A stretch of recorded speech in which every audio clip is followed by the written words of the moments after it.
다 같이 자리에서 기립하셔서 임재 찬양 드림으로 7월 마지막째 주일 예배를 하나님 앞에 드리겠습니다.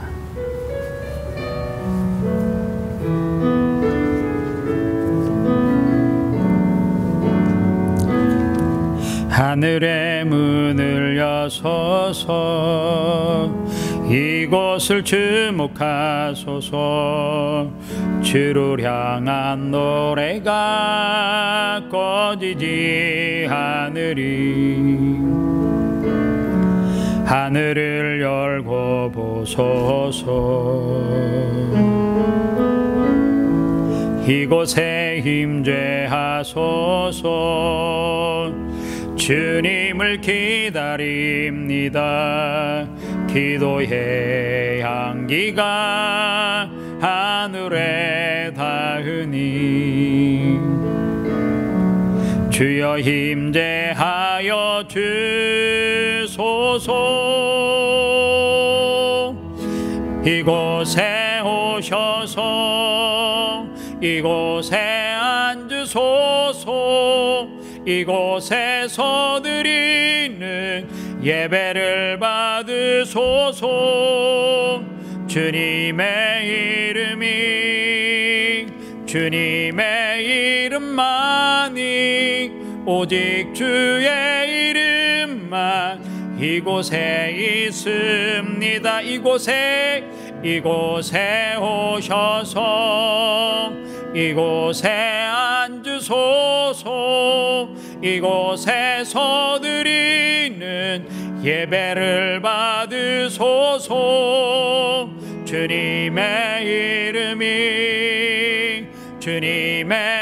이름만이, 오직 주의 이름만 이곳에 있습니다.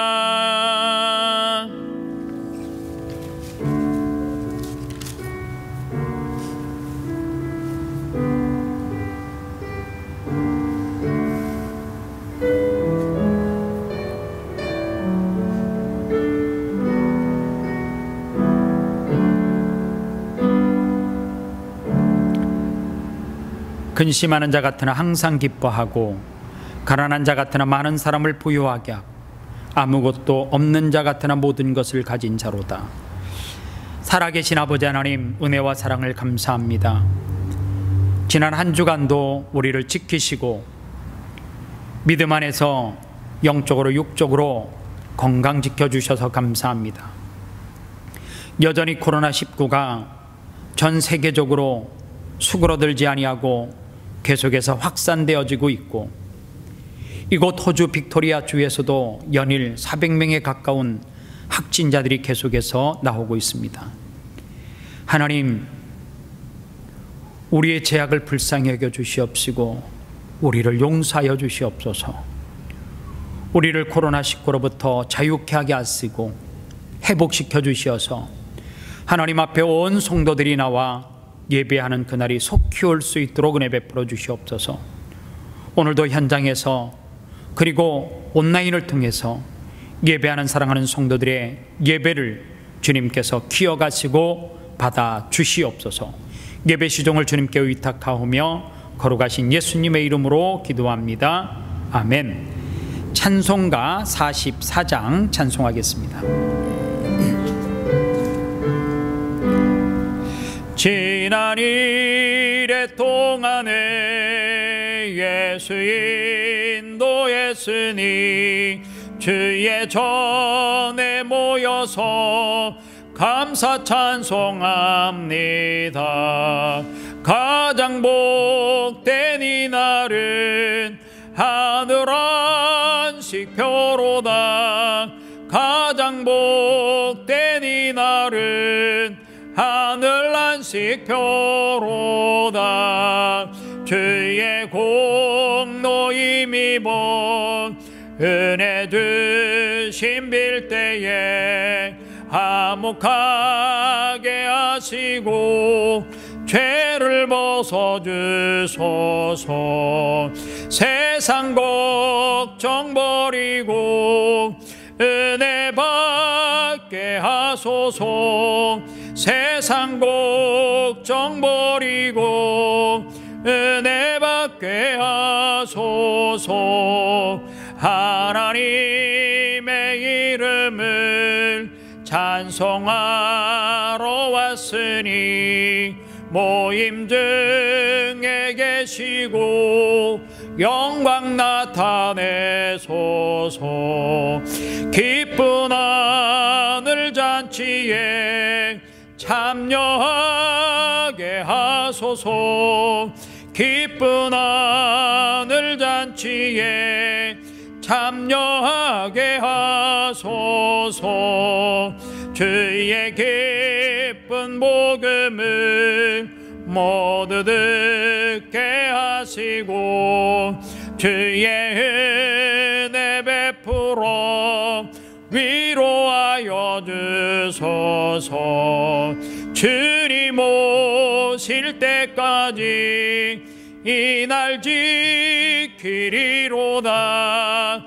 주님 오실 때까지 이 날 지키리로다.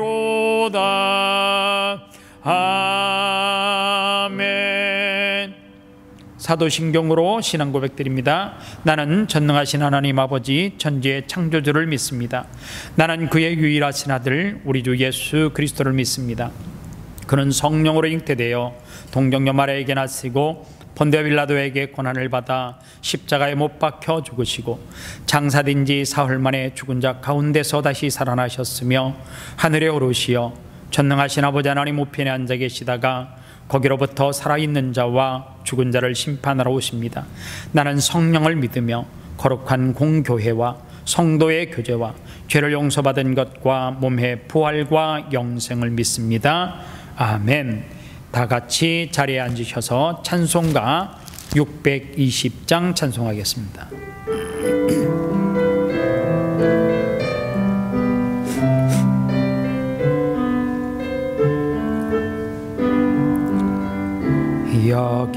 여기에 모인 우리 주의 은총 받은 자여라. 주께서 이 자리에 함께 계심을 아노라. 언제나 주님만을 찬양하며 따라가리니 시험을 당할 때도 함께 계심을 믿노라. 이 믿음 더욱 크세라. 주가 지켜주신다. 어두운 밤에도 주의 밝은 빛 인도하여 주신다. 주님이 뜻하시니 헤아리긴 어렵더라도 언제나 주 뜻 안에 내가 있음을 아노라. 사랑과 말씀들이 나를 더욱 새롭게 하니 때로는 넘어져도 최후 승리를 믿노라. 이 믿음 더욱 크세라. 주가 지켜주신다. 어두운 밤에도 주의 밝은 빛 인도하여 주신다. 여기에 모인 우리 사랑받는 주의 자녀라. 주께서 뜻하 하신 바 우릴 통해 펼치신다. 고통과 슬픔 중에 더욱 주님 의지하오니 어려움 이겨내고 주님 더욱 찬양하라. 이 믿음 더욱 굳세라. 주가 지켜주신다. 어둠 밤에도 주의 밝은 빛 인도하여 주신다. 이 시간 하나님 앞에 참회의 기도를 드리는 시간입니다. 한 주간 동안 하나님 앞에 지은 죄를 통회하며 자복하는 시간을 갖겠습니다. 하나님, 나의 죄를 용서하여 주시옵소서. 내 죄 때문에 하나님이 벌하시는 것이라고 하면 이 코로나19 상황을 통하여서 깨닫는 은혜가 있게 해달라고 기도하시기를 바랍니다. 조국 대한민국도 이 땅 호주도 계속해서 코로나 확진자들이 늘어나고 있습니다. 이 땅 시드니에도 코로나 환자들이 계속해서 늘어나고 있습니다. 하나님, 어떠한 상황 가운데서도 성전에서의 예배가 다시금 닫혀지지 아니할 수 있도록 기도해 주시기를 바랍니다. 특별히 기도할 때에 키르기스탄의 엘사다이 교회 다미르 목사님과 세일 사모님의 사역의 회복을 위해서 기도해 주시고요, 특별히 태국 치앙마이에서 사역하고 있는 선교사님 가정을 위해서 기도해 주시기를 바랍니다. 저 탄자니아의 윤봉석 선교사님과 한국의 웹사역 본부에 있는 박현주 선교사님을 위해서도 기도해 주시기를 바랍니다. 우리가 섬기고 있는 한국의 농어촌교회 가운데 사촌교회를 위해서 기도해 주시기를 바랍니다. 하나님, 어려운 상황 가운데 교회가 어려움 당하지 아니하고 선교지가 어려움 당하지 아니할 수 있도록 기도해 주시기를 바랍니다. 코로나19로 경제적으로 심히 어려움 가운데 있는 성도들이 있습니다. 하나님, 그 사업장과 그 가정을 회복시켜 달라고 기도해 주시고요, 질병 때문에 어려움 당하고 있는 성도들이 많이 있는데 사랑하는 성도들의 질병이 회복될 수 있도록 기도해 주시기를 바랍니다. 오늘 말씀을 통하여서 은혜 받기 위해서 다 같이 기도하도록 하겠습니다. 살아계신 아버지 하나님, 은혜와 사랑을 진심으로 감사합니다. 우리의 죄 때문에 하나님이 벌하시는 것이라고 하면 우리가 하나님 앞에 그 벌 받으며 용서 구할 수 있도록 도와주시옵소서. 회개하게 하여 주시옵소서. 주님 앞에 눈물을 흘려 통회하며 자복할 수 있는 우리의 심령들이 되게 하여 주시옵소서. 조국 대한민국도 이 땅 호주도 전 세계가 코로나가 잦아들지 아니하고 계속해서 확산세로 번져가고 있습니다. 하나님, 주님이 벌하시는 것이라고 하면 우리를 불쌍히 여기시고 용서하여 주시옵소서. 이 땅의 온전한 예배가 회복되기 전에 또다시 하나님의 성전에서 예배하는 것이 닫혀질까 봐 두렵습니다. 하나님, 하나님의 능력으로 이 코로나19를 소멸시켜 주시옵소서. 능력을 베풀어 주시옵소서. 하나님, 우리가 기도하고 협력하는 선교사님들이 있습니다. 저 키르기스탄의 엘샤다이 교회와 그곳에 담임하고 있는 다미르 목사님과 세일 사모님을 기억하여 주시옵시고 코로나19에 온전하게 회복되게 하시고 교회 사역이 온전하게 회복되게 하여 주시옵소서. 특별히 하나님, 저 태국 치앙마이에서 사역하고 있는 사랑하는 선교사님의 가정을 기억하여 주시옵소서. 하나님, 사랑하는 배정희 선교사님과 김소영 선교사님, 그의 자녀 기승이와 기소리를 기억하여 주시옵시고 그곳에서 어려움 당하지 않게 하시고 말씀 붙들고 하나님이 주신 특권 선교의 사명을 감당하는 가운데 있사오니 능히 이기고 승리할 수 있도록 은혜 베풀어 주시옵소서. 우리가 선교하고 있는 농어촌 교회가 있습니다. 사촌교회를 기억하여 주시옵시고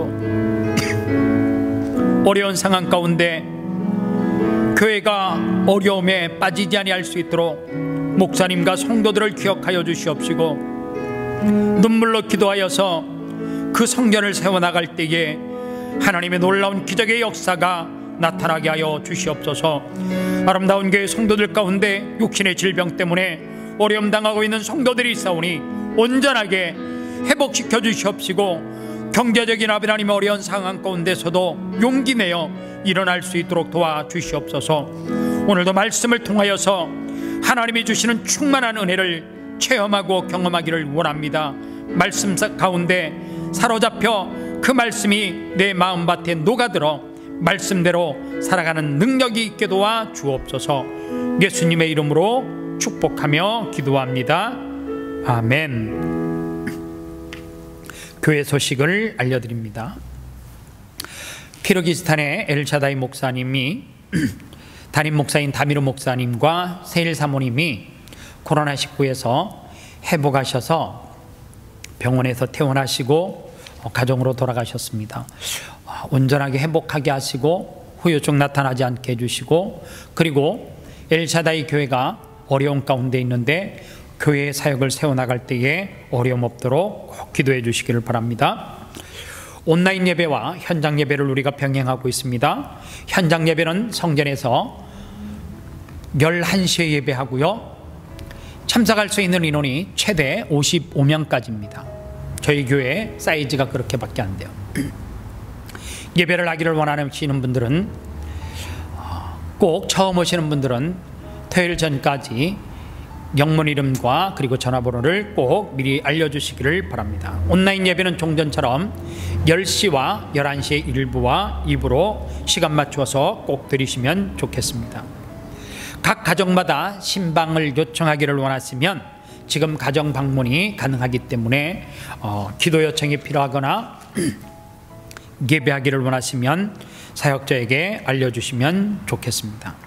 7월달 기도 순서는 자막에 나와 있는 대로 기도 담당입니다. 꼭 기억하시고 나오셔서 현장에서 기도해 주시기를 바랍니다. 나머지 광고는 영상을 통해서 확인하시면 좋겠습니다.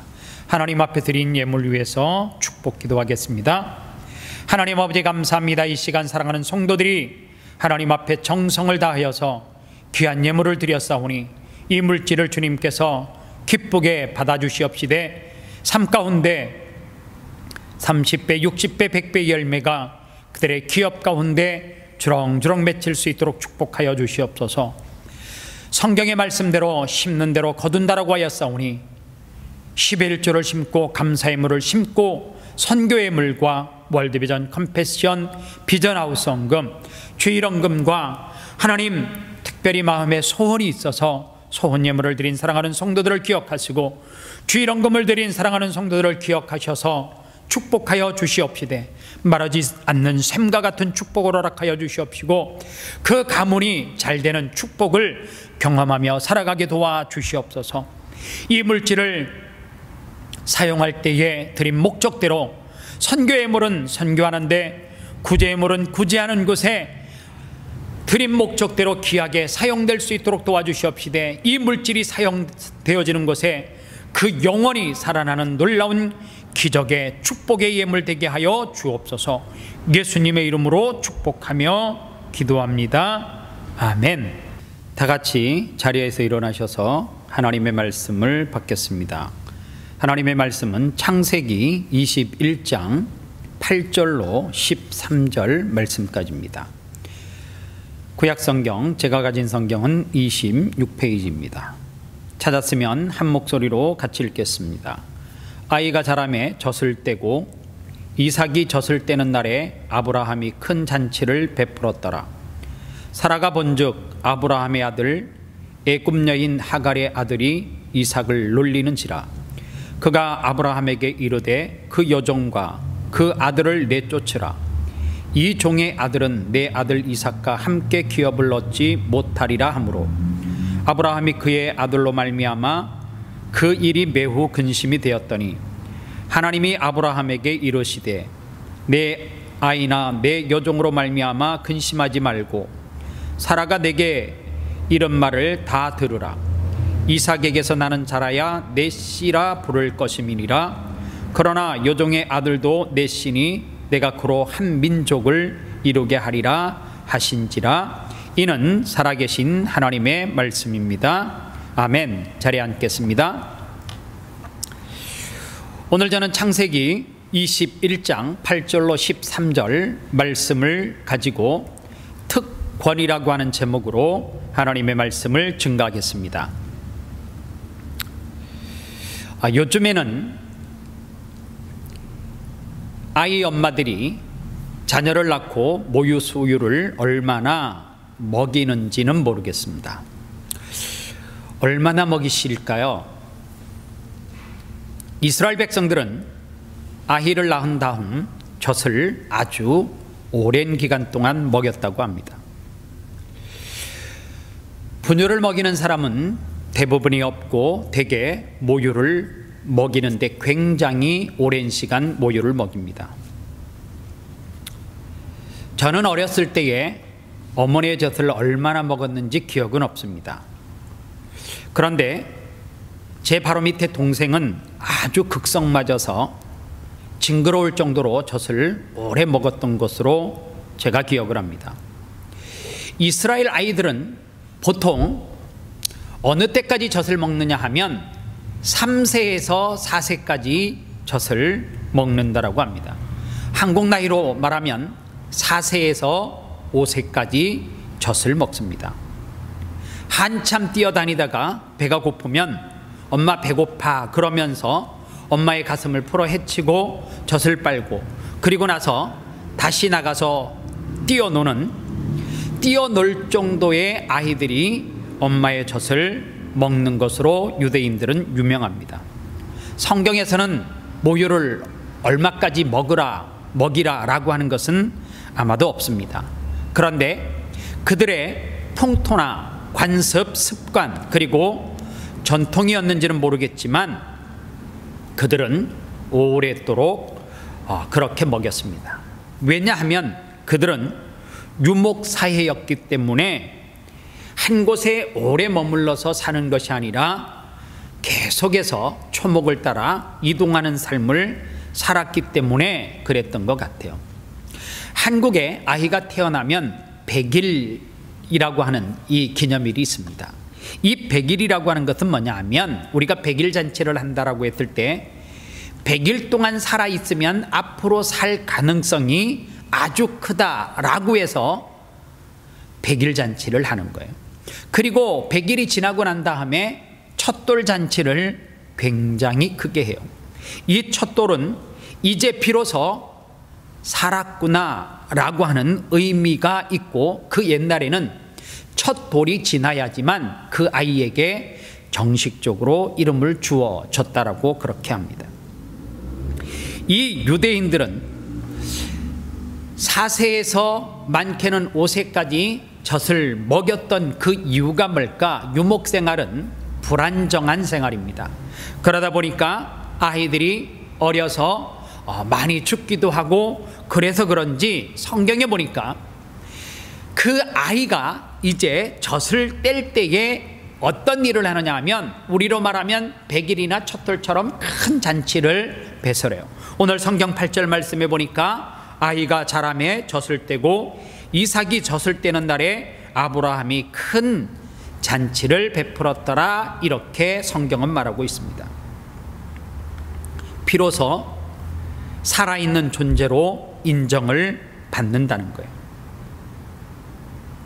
그런데 오늘 성경에 그 사람들이 기뻐하고 축하하는 배설의 잔치에서 어떤 일이 벌어졌느냐? 그 잔치의 주인공인 이삭이 놀림을 당했다라고 성경은 말합니다. 9절 말씀해 보니까 사라가 본즉 아브라함의 아들 애굽 여인 하갈의 아들이 이삭을 놀리는지라 이렇게 되어져 있어요. 옛 성경에 보면 놀리는지라 라고 하는 말을 희롱했다라고 표현합니다. 이 놀리는지 희롱했다라고 하는 말은 히브리어로 메사학 이렇게 표현을 합니다. 우리가 생각했을 때에 놀렸다라고 하는 것을 이렇게 생각할 수가 있습니다. 조금 때렸다, 아니면 발길질을 했다, 꿀밤을 주었다, 구박했다, 이 정도로 해석할 수 있는데, 성경 해석학자들 가운데는 희롱했다라고 하는 말은, 메사학이라고 하는 단어는 그렇게 표현할 수 없는 그 강함이 있다는 거예요. 그래서 이 메사학이라고 하는 단어가 창세기에 보면 두 곳에 더 기록되어져 있습니다. 다른 곳에 어떤 사건에 이 메사학이라고 하는 단어가 등장을 하느냐 하면, 자기가 살고 있는 곳에 흉년이 들어서 블레셋으로 이삭이 이주를 해서 갔습니다. 그런데 그 아버지 버릇 그대로 본따서 이 이삭이 자기 아내를 노희라고 그럽니다. 왜냐하면 자기가 혹시 죽음을 당할까 봐 그런 생각을 했습니다. 그런데 블레셋 왕이 그 이삭의 아내 리브가를 너무너무 예쁘게 봤어요. 그리고 아내로 취하려고 했는데, 멀리서 바라보니까 오빠 동생이라고 그랬는데, 블레셋의 왕 아비멜렉이 창문으로 보니까 어떤 일이 벌어져요? 이삭이 자기 아내를 껴안고 있었습니다. 여러분들, 부부가 껴안는다라고 하는 말이 어떤 의미로 다가오는지 이해하시겠죠? 껴안았다라고 하는 것은 대략 부부가 진한 사랑을 나누었다라고 말할 수 있습니다. 여기서 껴안다라고 했을 때 그 껴안는 농도, 그것이 짙은 단어로 쓸 때에 똑같이 희롱했다라고 하는 쓰는 단어와 같은 메사학이라고 하는 단어를 씁니다. 그런가 하면 보디발의 아내라고 하는 이 여인의 이름이 나오지는 않지만 음란한 여인으로 표현되어져 있습니다. 남편에게 요셉을 고소할 때에 요셉이 자기를 희롱했습니다 라고 말해요. 죄를 덮어 씌우는 사건인데, 창세기 39장 17절 말씀에 보니까 이 말로 그에게 말하여 이르되 당신이 우리에게 데려온 히브리 종이 나를 희롱하려고 내게로 들어왔으므로 이렇게 되어져 있어요. 여기서 희롱하다라고 말을 하는 이 단어가 똑같은 메사학이에요. 창세기 39장 보디발의 아내가 썼던 메사학, 그리고 이삭 부부가 서로 껴안고 있었다라고 하는 창세기 26장에서의 껴안다의 이 메사학과, 그리고 이삭이 놀림을 당했다, 즉 희롱을 당했다라고 하는 그 단어가 같은 메사학이라는 거예요. 다시 말하면 극단적인 성경학자들은 이 이삭이 이스마엘로 통하여서 놀림을 당한 것은 성학대와 같은 그러한 학대로 표현되어지는 단어라고 그렇게 말하기도 합니다. 이삭은 아마도 이스마엘을 통하여서 큰 고통을 당한 것이 확실합니다. 이스마엘의 존재 자체가 이삭에게 있어서는 큰 고통이었습니다. 때리든 아니면 학대가 되었던, 다른 나쁜 성학대를 했던, 어쨌든 큰 고통을 이삭이 당하고 있습니다. 여기서 우리는 딜레마를 하나 발견할 수가 있습니다. 아브라함에게 있어서 기업을 물려줄 진짜 자식이 누구예요? 이삭이죠. 이스마엘은 누구예요? 첩을 통하여서 얻은 아들입니다. 그런데 이 아브라함의 진짜 아들 이삭이, 기업을 물려받아야 될 이삭이 지금 누구로 통하여서요? 서자인 이스마엘을 통하여서 적통해서 얻은 그 기업을 물려받을 이삭이 고통을 당하고 있습니다. 신부는 기업을 물려받을 자인데 현실은 어때요? 핍박과 학대를 당하고 있습니다. 오늘 이 말씀을 보면 이게 이 땅을 살아가는 그리스도인들의 현실일지도 모른다라고 하는 사실입니다. 예수를 믿으면 하나님의 자녀라 그럽니다. 우리를 향하여서 너희는 택하신 족속이요 왕같은 제사장이라고 말합니다. 성경에서 우리에게 무엇을 주었어요? 약속의 말씀을 주었어요. 그래서 우리는 하나님의 말씀을 읽을 때마다 힘이 생기고, 그리고 우리가 하나님의 자녀라고 하는 그 특권을 가지고 살아가는데, 현실을 돌아보면 우리에게 뭐가 있어요? 이삭이 당하는 고통과 같은 세상으로부터의 핍박이 끊임없이 있습니다. 하나님으로부터 우리가 받은 약속은 엄청나게 큰데, 하나님의 자녀라고 그러는데 세상에 나가보니까 밤낮 우리가 어떤 일을 당해요? 세상으로부터 희롱을 당하는, 조롱을 당하는 그러한 현실 가운데 있다는 거예요.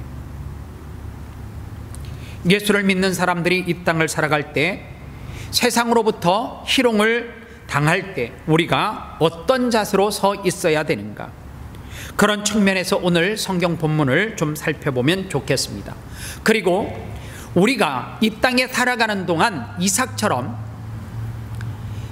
매사학, 즉 희롱을 당하지 않고 당당하게 살아가려고 하면 우리가 어떻게 살아가야 되는지를 오늘 말씀을 통하여서 좀 깨달았으면 좋겠습니다. 첫 번째 대처 방법은 하나님의 아들이라고 하는 주권을 주장을 하셔야 합니다. 하나님의 자녀로서의 특권이 있습니다. 아들로서의 특권을 가지고 있는 것만으로 우리가 세상으로부터 희롱과 그리고 조롱당함을 피할 수는 없습니다.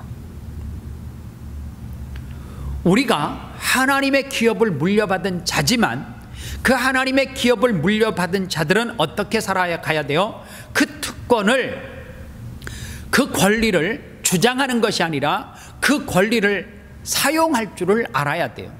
그러면 예수 믿는 사람이 하나님으로부터 받은 기업이 무엇일까? 오늘 성경에서 아브라함은 하나님으로부터 기업을 물려받았어요. 이 기업을 물려받았다라고 하는 것은 재산의 상속을 받은 것이고, 그리고 족장으로 있어서는 재판권을 가지고 있습니다. 이 재판권은 이 야곱의 아들 유다라고 하는 이 족장이 며느리 다말이 간음죄를 저질렀을 때에 어떻게 하라고요? 불에서 태워 죽이라고 명령하잖아요. 그 당시 족장의 권한은 어떤 권한이에요?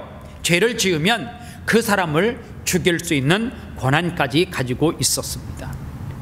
더 큰 권한은 무엇입니까? 족장으로 하나님께 나아가는 제사장의 의미, 즉 하나님께 나아가고 하나님께 부르짖을 수 있는 족장으로서의 특권이 있습니다. 이 모든 특권을 누가 가지고 있어요? 이삭이 가지고 있습니다. 그럼에도 불구하고 뭐 하지 못해요? 누리지 못해요. 마찬가지로 우리도 하나님의 자녀로서 이 땅에서 어마어마한 특권을 가지고 있습니다. 대표적인 특권이 뭐예요? 기도하는 특권이 있습니다. 마태복음 18장 18절에 보니까 진실로 너희에게 이르노니 무엇이든지 너희가 땅에서 매면 하늘에서도 매일 것이요 무엇이든지 땅에서 풀면 하늘에서도 풀린다라고 성경은 말합니다. 이 세상의 역사는 우리 기도하는 사람이 풀 수 있습니다. 성도의 기도가 얼마나 무서운 줄 아십니까? 기도해야지만 역사에 무엇이 있어요? 진전이 있어요. 우리가 부르짖으면 묶였던 것이 풀려집니다. 하나님께 성도의 기도를 통하여서 역사를 움직여 가신다라고 말합니다. 우리가 약해 보이지만 하나님 앞에 구하기만 하면 그 만물을 주관하시는 하나님께서 우리에게 응답하시고 이끌어 가신다라고 하는 사실입니다.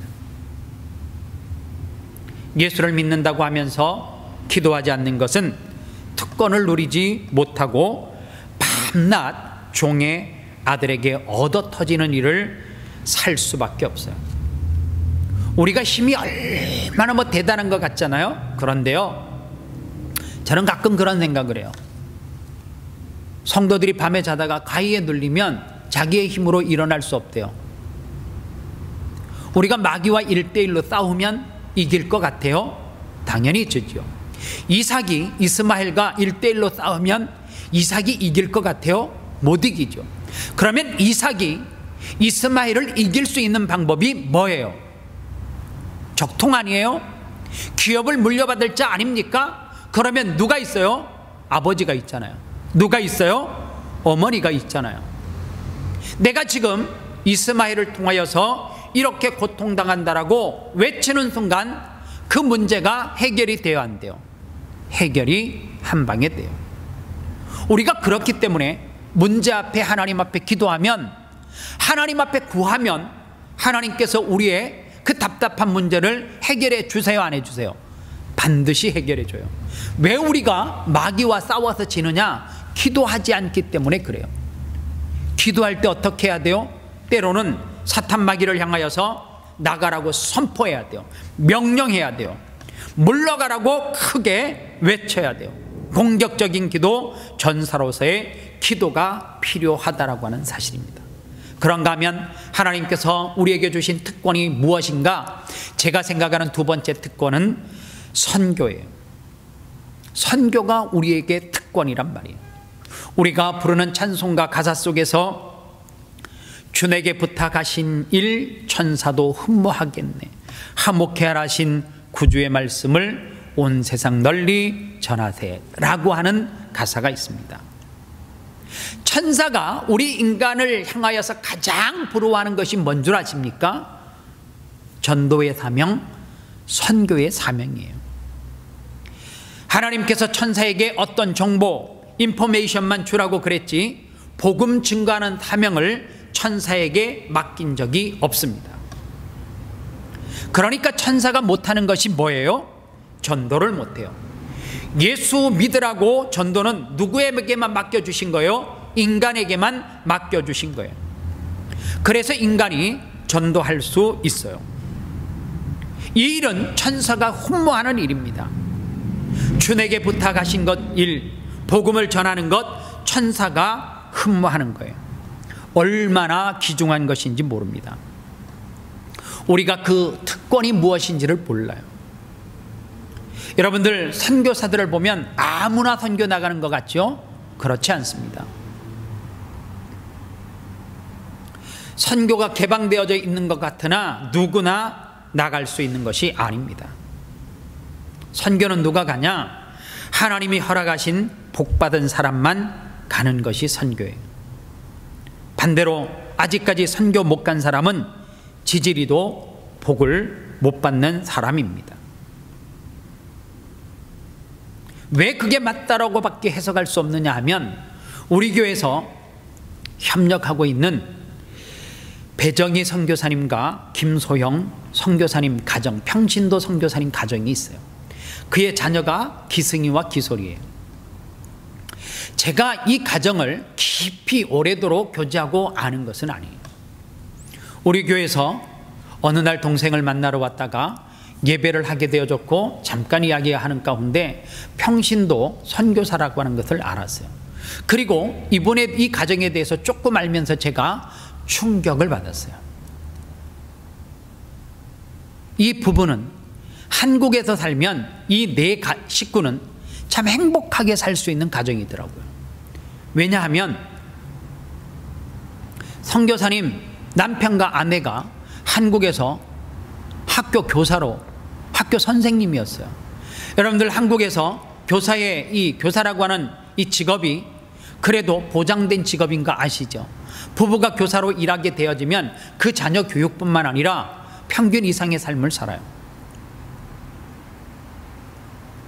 그리고 경제적으로도 윤택한 삶을 충분히 살 수 있는 가정입니다. 어느 날 하나님의 부르심 앞에 젊어서 아주 이른 나이에 자기가 가르치는 그 교사의 직분을 내려놓고 하나님 앞에 순종하고 저 중국에 가서 돈도 주지 않는 대안학교에서 선생님하고 계셨어요. 하나님 앞에 순종했는데 중국에서 선교를 몰아내는 그 풍에 이 선교사님 가정도 다시금 한국으로 추방을 당했어요. 한국에서 하나님, 우리가 사역해야 될 곳이 어디입니까? 기도하는 가운데 태국 치앙마이라고 하는 지역에서 또 대한학교에서 사역을 해요. 한편으로 생각해 보면 한국에 있으면 참 편안하게 살 수 있고 행복한 가정을 꾸리고 넉넉하게 살 수 있는데 왜 그 모든 것을 다 내려놓고 끼니를 걱정하며 자녀들 교육을 걱정하며 앞날에 대한 아무런 대안도 없는데 그 선교의 사명을 감당할까? 한편으로 영적으로 보면 천사가 흠모할 만한 그 전도의 사명을 우리보다 더 가슴 깊이 깨달은, 그것이 축복의 통로인 것을 깨닫고 살아가는 사람인지도 모릅니다. 우리에게는 예배할 수 있는 특권이 있어요. 우리에게는 찬송할 수 있는 특권이 있습니다. 우리는 예배를 마음껏 드릴 줄 알았어요. 그런데 막상 코로나19가 시작되니까 이렇게도 예배 못하네. 학생 시절에 예배 자리로 나오라고 그러면 그렇게 안 나와요. 못해서 못하고 못해서 못 나오고 나중에 보니까 늦잠 자서 못 나오고 나중에 핑계댈 게 없으면 그냥 안 가고 싶었다는 거예요. 남자들이 예배 자리로 나오라고 그러다가 군대 가면 예배를 내가 하고 싶다고 하는 것이 아니구나라고 하는 것을 깨달아요. 여자들이 그 신앙생활 하지 않는 그 남자는 안 된다고, 얼굴 보고 가면 안 된다고 그렇게 말려도 결국에는 그 남자에게 가요. 그리고 난 다음에 신앙생활을 하려고 하니까 예배가 얼마나 소중한지를 그때서 깨달아요. 하나님 앞에 예배하는 거 누구나 아무 때나 막 할 수 있는 예배가 아니라는 거예요. 이 예배 자체도 뭐예요? 특권이에요. 여러분들 예배 시간에 찬양을 열심히 하는 사람들을 보면, 눈물을 흘리고 손을 들고 일어서서 찬양하는 사람들을 보면 왜 그렇게 할까? 어떤 사람은 찬양 시간만 되면 참 신기할 만큼 입을 꾹 다물어요. 그리고 멍하니 어느 곳에 시선을 두고 멍하니 바라봐요. 어떤 정도는 똑같은 시간에 똑같은 찬양을 하는데 눈물을 흘리고 찬양을 하고 가슴을 치며 찬양을 해요. 기도할 때도 보면 어떤 사람은 하나님 앞에 간절히 기도하는데 어떤 사람은 멀뚱멀뚱해요. 왜 그럴까? 제가 내린 결론은 이거예요. 영적으로 눌려 있기 때문에 그래요.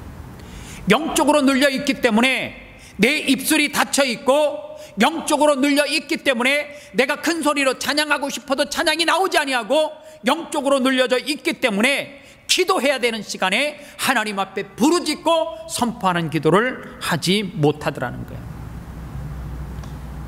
찬송이 특권이에요.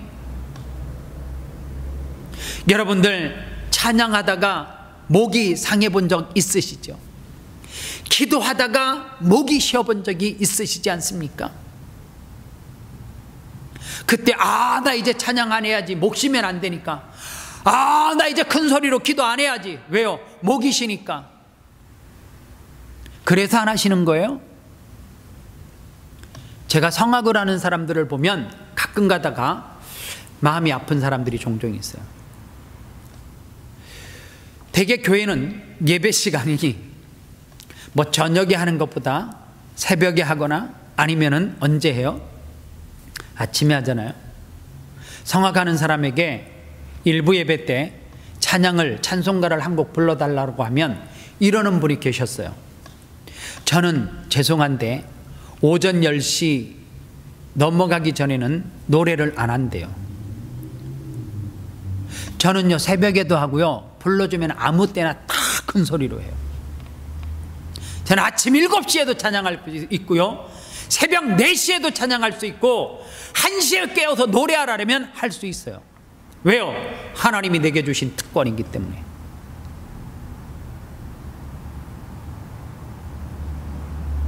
하나님께서 주신 특권을 우리는 사용해야 돼요. 어느 날 우리 교회 성도 중에 한 분이 제게, 목사님, 올해 연말에 오페라 하우스에 유명한 파바로티가 오는지 누가 오는지 공연 오는데, 목사님 사모님 제가 VIP석 딱 해가지고 티켓을 줬다고 해요. 뭐 준 적 없어요. 줬다고 해요. 그런데 제가 그 티켓을 받았습니다. 그리고 그날이 됐습니다. 그날이 됐는데 제가 그 VIP석에 앉아 있어야지만 그 티켓이 효용이 있는 거잖아요. 만약에 내가 그 시간에 오페라 하우스에 가지 않았다면 그 입장할 수 있는 VIP 티켓은 뭐가 돼요? 휴지가 되죠. 쓰레기가 되죠. 마찬가지예요. 하나님께서 우리에게 주신 특권이 있는데, 그 기도하는 특권, 선교하는 특권, 찬양하고 예배하는 그 모든 특권을 우리가 사용하지 않으면 우리의 인생이 뭐 된다고요? 휴지 조각이 돼요. 쓰레기와 같은 존재가 된다라고 하는 사실입니다. 오늘 이런 분들은 세상으로부터 오는 핍박을 이길 수 있는 방법이 하나도 없어요. 왜요? 기도하지 않으니까 핍박하니까 시험이 되고요, 찬양하지 않으니까 그 소리가 들리고요, 내가 하나님 앞에 뭐 하지 않으니까, 전도하지 않으니까 그 세상 사람들이 이스마엘과 같은 사람이 끊임없이 우리를 뭐 하는 거예요? 조롱하는 거예요. 하나님께서 특권을 주셨는데 사용하지 않으니까 그렇다는 거예요. 그런가 하면 우리가 왜 세상으로부터, 이스마엘로부터 눌림을 당하는가? 말씀으로 우리 자신의 약한 부분을 회복시키지 못하기 때문에 그래요. 아브라함에게 약점이 무엇입니까? 11절 말씀해 보니까 아브라함이 그의 아들로 말미암아 그 일을 매우 근심이 되었더라, 이렇게 말해요. 아브라함은 포기를 굉장히 잘하는 사람인데, 오늘 본문에서는 이스마엘 때문에 근심이 됐다라고 성경은 말해요. 이스마엘을 어떻게 보면 하나님 앞에 불순종함으로 낳은 아들이 아닙니까? 아들이니까 사랑하기는 사랑해요. 그런데 성경에 포기를 하지 못하는 거예요. 그랬더니 12절에서 하나님께서 뭐라고 말씀하십니까? 하나님이 아브라함에게 이르시되 내 아이나 내 여종으로 말미암아 근심하지 말고 사라가 내게 이런 말을 다 들으라. 이삭에게서 나는 자라야 내 씨라 칭할 것임이니라, 이렇게 말하고 있습니다. 저는 이 12절 말씀이 굉장히 중요하다고 생각합니다. 어떤 사람은 아브라함 같이 하나님을 의지하고 믿어요. 전반적으로 하나님께 순종을 합니다. 그런데 그 사람에게 어떤 약점이 있느냐 하면, 전반적으로 대체적으로 순종을 하는데 결정적인 그 한 가지를 하나님 앞에 전적으로 순종하지 못해요.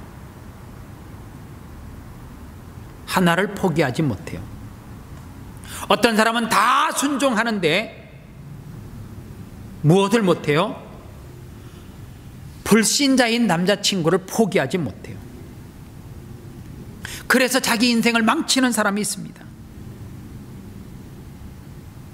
어떤 사람은 다 포기할 수 있는데 누구만은 포기 못해요? 자녀를 포기 못해요. 그래서 그 자녀를 망치는 경우가 있습니다. 오늘 성경을 보십시오. 아브라함이 그럼에도 불구하고 잘한 것이 뭐예요? 12절 마지막 부분에 보면 누가요? 사라가 내게 이런 말을 다 들으라. 사라가 누구예요? 첫 번째 부인이에요. 성경에 보면 아내를 뭐라고 그래요? 돕는 배필이라 그러잖아요. 아브라함이 누구의 말을 들어요? 아내의 말을 들어요.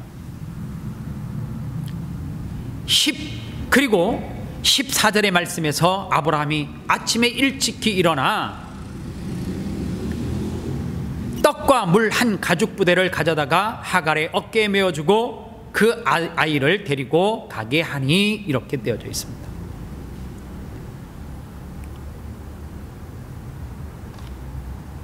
아브라함이 하나님이 말씀하고 누구의 말을 들으라 그래요? 사라의 말을 들으라, 그렇게 했을 때에 그는 인지하고 누구의 말을 들었어요?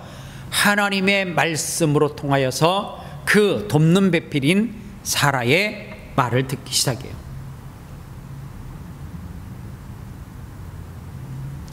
그리고 그의 첩이었던 하갈과 이스마엘을 떠나 보내게 되어집니다. 아브라함에게는 무엇이 있어요? 믿음이 있어요. 하나님의 말씀을 듣고 무엇을 느꼈어요? 하나님께서 그 마지막 부분에 뭐라고 그래요? 이삭만 책임져 주는 것이 아니라 누구도요? 하갈과 이스마엘도 하나님께서 책임져 주시겠다라고 하시는 그 약속을 믿고 하갈과 이스마엘을 떠나보냅니다. 그리고 자기의 손 아기에서 벗어나게 만들어줘요. 아브라함은 믿음이 있었습니다.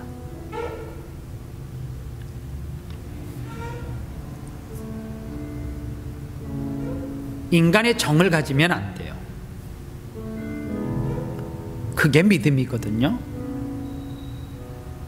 믿음이 뭐냐?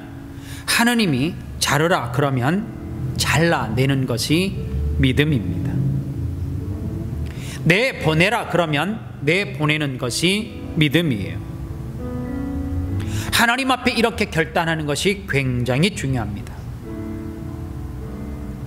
여러분들에게 한번 물어볼게요. 내 삶이 내일 어떻게 될지 내 인생을 내가 알아요? 내 인생을 알고 가는 것입니까? 아니요.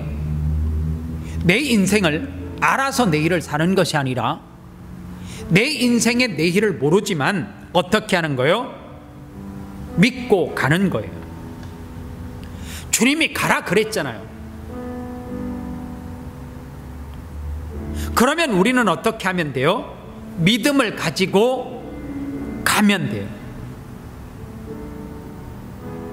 우리가 능력 있는 삶을 살려고 하면, 희롱당하지 아니하고 능력 있는 삶을 살려고 하면, 우리 인생 가운데 승리하려고 하면 매일매일 우리가 말씀을 붙들어야지만 승리할 수 있습니다. 하나님의 말씀을 통하여서 세미하게 우리에게 들려주시는 그 말씀을 믿고 한 걸음 한 걸음 가다 보면 어느 순간에 돌아보면 우리의 인생이 승리하다라는 것입니다. 내 자신의 기질과 의지로 안 되는 것, 믿음으로 하면 됩니다. 하나님의 기준이 뭐냐? 내 기준으로 안 되는 것을 되게 만드시는 분이 하나님이에요.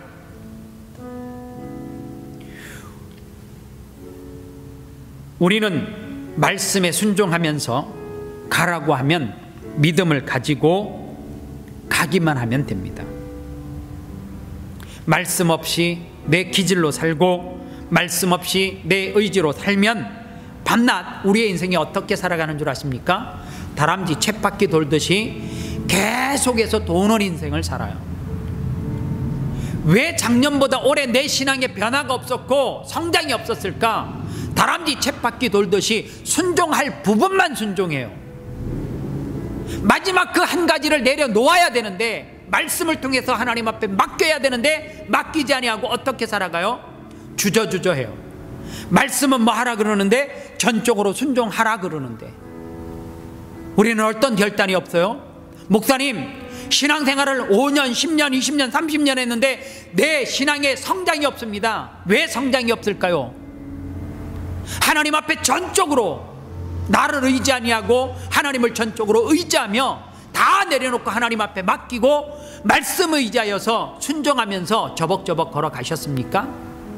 여전히 내 삶 가운데 그 한 가지 내려놓지 못하는 그 무엇이 있어서 움켜잡고 있다라고 하면 우리의 삶은 여전히 앞으로 10년이 더 지나도 죽음 앞에서도 깨닫지 못해요.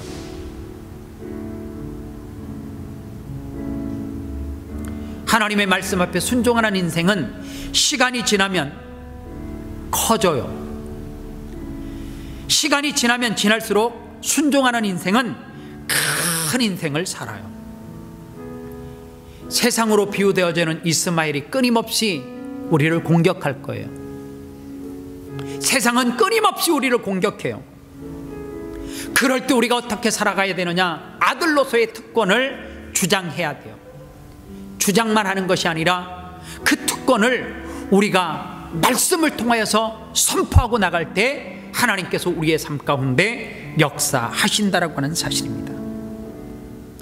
저는 세상을 이길 수 있는 방법은 하나밖에 없다라고 생각해요.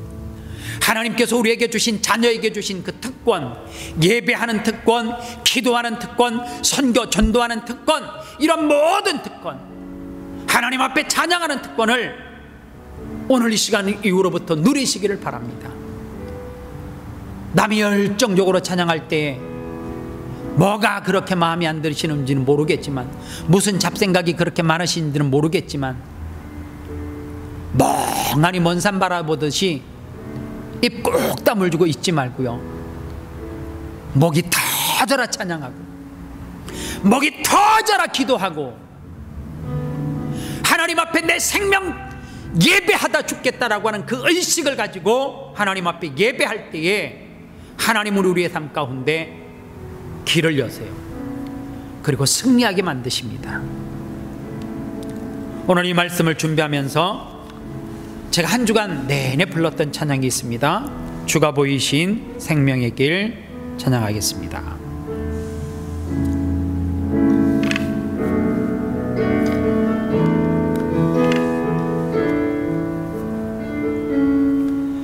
주가 보이신 생명의 길, 나 주님과 함께 상한 마음 들이며 주님 앞에 나가리.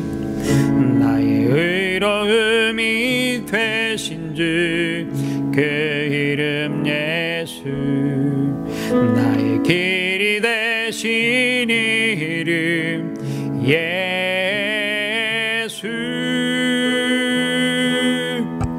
나의 길 오직 그가 하시나니, 나를 단련하신 후에 내가 정금같이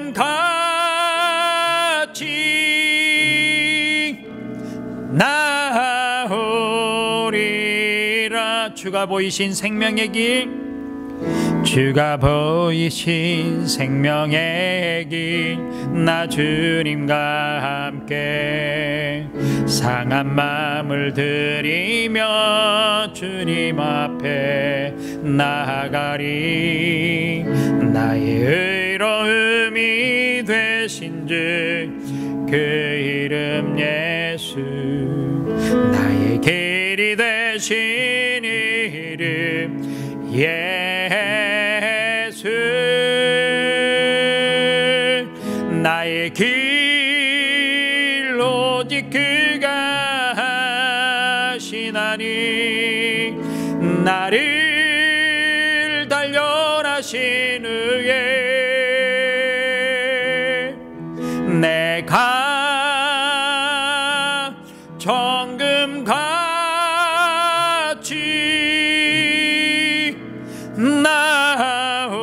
나오리라.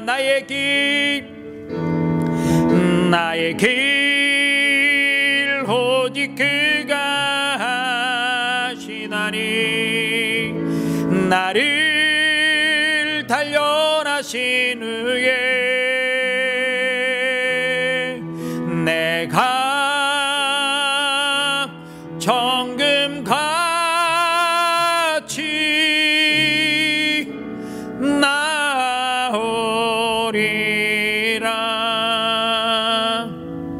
이 시간 말씀을 생각하면서 한번 기도하겠습니다. 우리는 하나님으로부터 특권을 받았잖아요.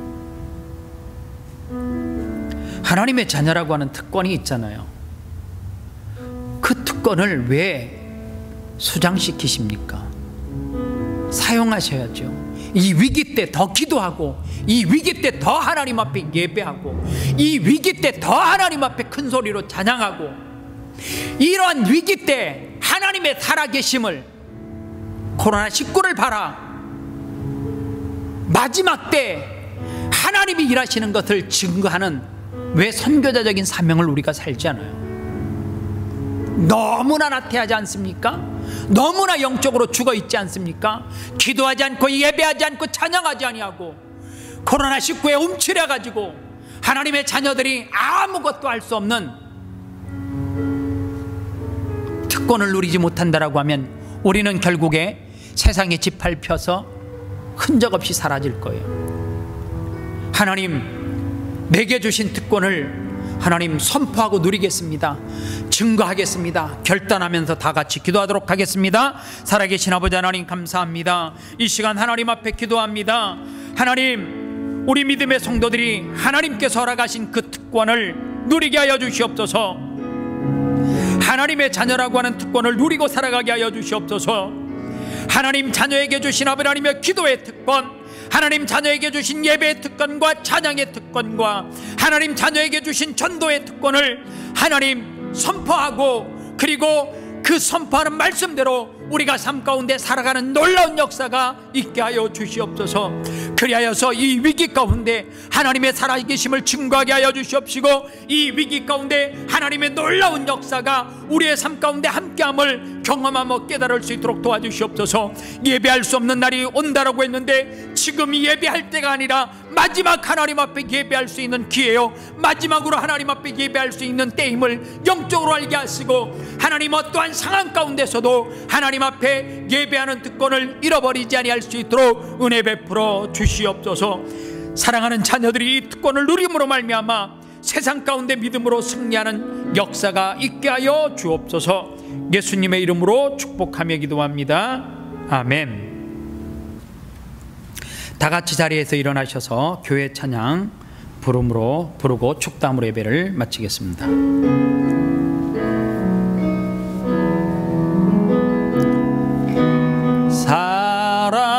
사람이 넘치기보다 사랑이 넘치는 교회, 섬김을 원하기보다 섬김의 기쁨 알아가는 교회, 세상이 주목하기보다 주님이 주목하는 교회, 화려한 겉모습보다 중심이 주를 향한 교회, 주님이 피로 사신 아름다운 교회, 서로 사랑함으로 하나 되는 교회, 주님이 머리 대신 거룩한 교회, 우리 함께 만들어 가요. 내 작은 생각보다도 하나 됨에 소중함하는 교회, 세상에